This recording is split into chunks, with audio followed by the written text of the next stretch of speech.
শুরুটা ভালো করলেও চেন্নাই টেস্টের শেষ বিকেল যেন শুধুই রেকর্ডের। রবিচন্দ্রন অশ্বিন যেন ছিলেন ভিন্ন কিছুর পরিকল্পনায়। এ যাত্রায় সঙ্গী হিসেবেই পেয়েছিলেন দীর্ঘদিনের বন্ধু রবীন্দ্র জাডেজাকে। রেকর্ড গড়েছেন এই দুই তারকা ক্রিকেটার। দিনের শুরুটা ছিল হাসান মাহমুদের, মাঝে তাতে বাংলাদেশের জন্যই আনন্দের উপলক্ষ এনে দিয়েছিলেন নাহিদ রানা আর মেহেদী হাসান মিরাজ। 144 রানে 6 উইকেট তুলে নেওয়ার পর চেন্নাই টেস্টের প্রথম দিনটা একান্তই নিজেদের করে নিতে পারত বাংলাদেশ। এরপর ধীরে ধীরে সেই ম্যাচ হাত থেকেই ফসকে যেতে যেতেই হয়েছে বেশ কিছু রেকর্ড, যেখানে বাংলাদেশ ভারত দুই দেশি ক্রিকেটারেরই নাম রয়েছে।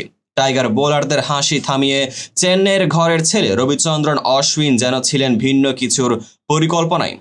এ যাত্রায় সঙ্গী হিসেবে পেয়েছেন বন্ধু রবীন্দ্র জাডেজাকে। দুজনেই মিলে তৃতীয় সেশনে ম্যাচ নিয়ে গেলেন বাংলাদেশের আয়ত্তের বাইরে। দুই সেশনে আধিপত্য দেখালেও দিন শেষে বাংলাদেশের কপালে তাই চিন্তার ভাঁজ।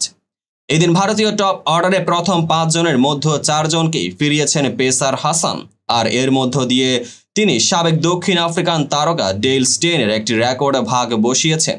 ভারতের মাটিতে 2000 সালের পর প্রথম কোনো পেসার হিসেবে টেস্টের প্রথম দিনে 4 উইকেট শিকার করেছেন স্টেইন। চেন্নাইয়ে তার সমান 4 উইকেট নেওয়া হাসানের আজ বোলিং ফিগার ছিল 48 রানে 4 উইকেট।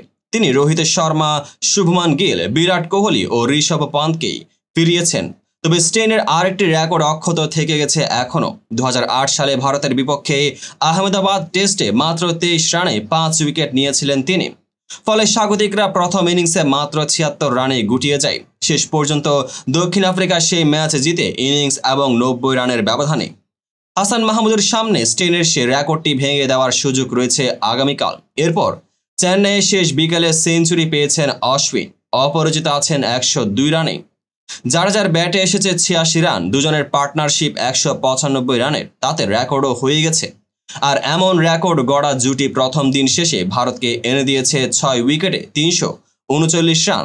ম্যারাথন ইনিংস আর সেঞ্চুরির পথে রেকর্ডের খাতাটাও সমৃদ্ধ হয়েছে নতুন করেই। তো বন্ধুরা, ভিডিওটি যারা সম্পূর্ণ দেখেছেন সবাইকে অসংখ্য ধন্যবাদ। ভিডিও শেষে কমেন্ট সেকশনে আপনার মতামত জানাতে ভুলবেন না, আর চ্যানেলটিকে সাবস্ক্রাইব এবং পেজটিকে ফলো করে পাশেই থাকবেন যাতে পরবর্তী ভিডিওর সকল নোটিফিকেশন সরাসরি পেয়ে যান। দেখা হবে পরবর্তী ভিডিওতে।